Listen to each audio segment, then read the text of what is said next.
作为4大古国之一的埃及，一直是神秘的代名词。这里伫立着巍峨的金字塔，深埋着肃穆的木乃伊，也弥漫着无法言喻的诡异气息。最让人畏惧的是，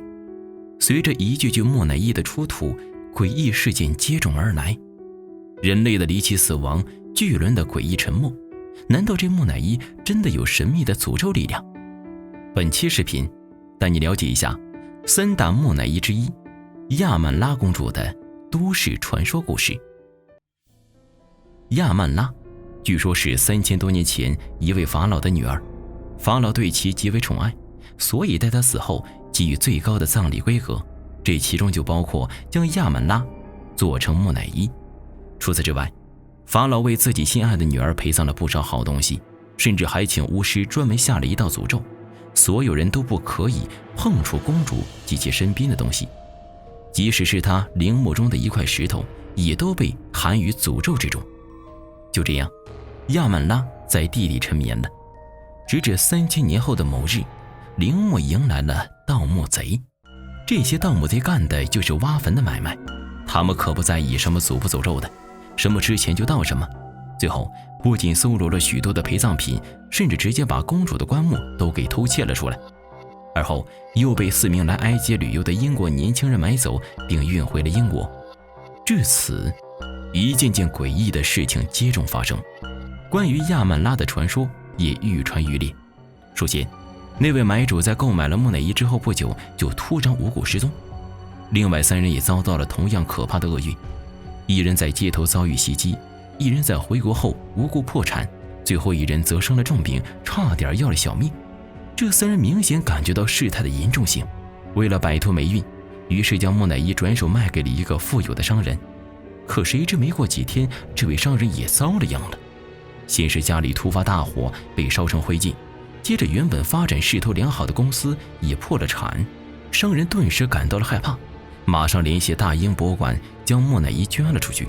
可诡异的事情并未停止，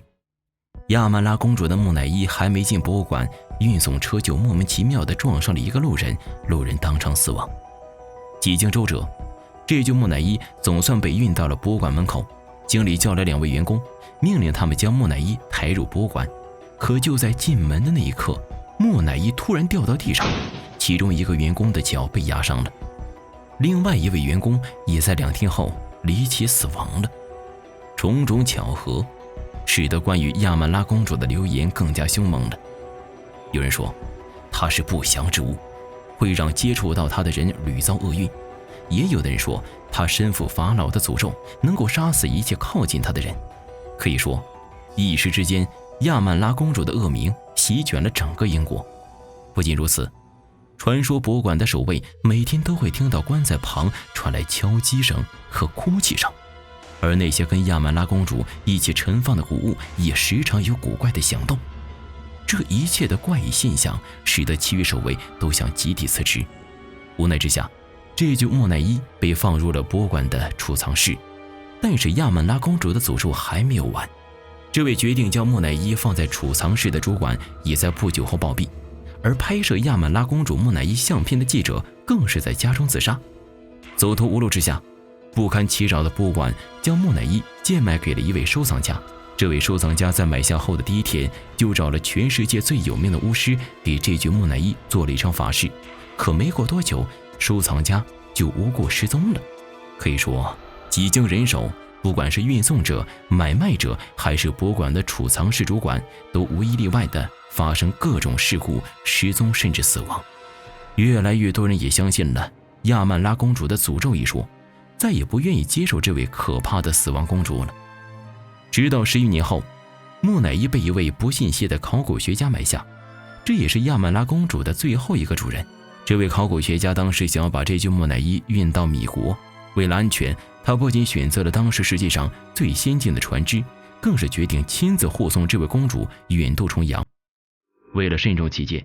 他还将她安置在船长室附近，希望她能安安稳稳地抵达目的地。可是，你以为这样亚曼拉公主就会满意了吗？据说，当时在船长室附近看守亚曼拉公主的一位女侍卫突然晕厥，并表示在晕厥时期仿佛听到身边有个女人说着：“这艘船马上就要沉了，不信你就走着瞧。”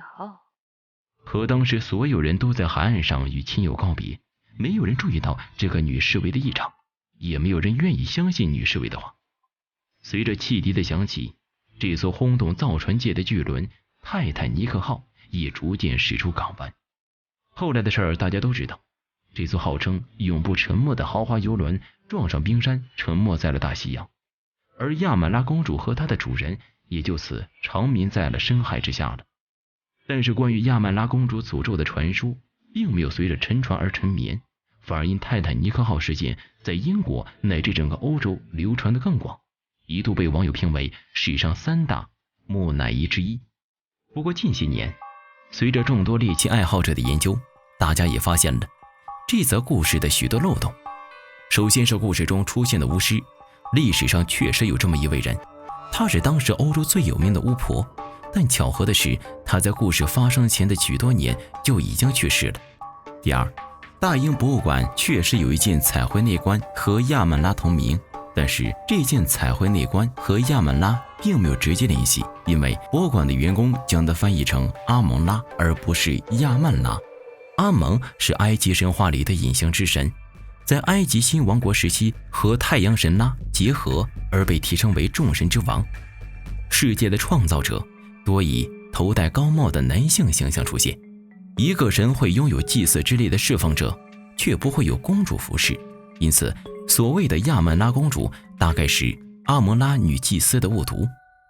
此外，这块内棺盖由原藏者维勒于1889年7月提供给大英博物馆展出的，比4位传说中的英国年轻人到埃及还早，所以也就没有各种诅咒的发生了。至于泰坦尼克号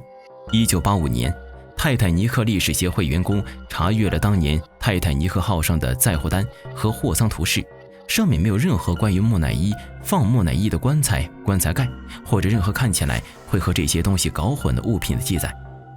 既然故事中的事情似乎都是子虚乌有的，那么这个广为流传的故事是怎么产生的呢？有网友猜测，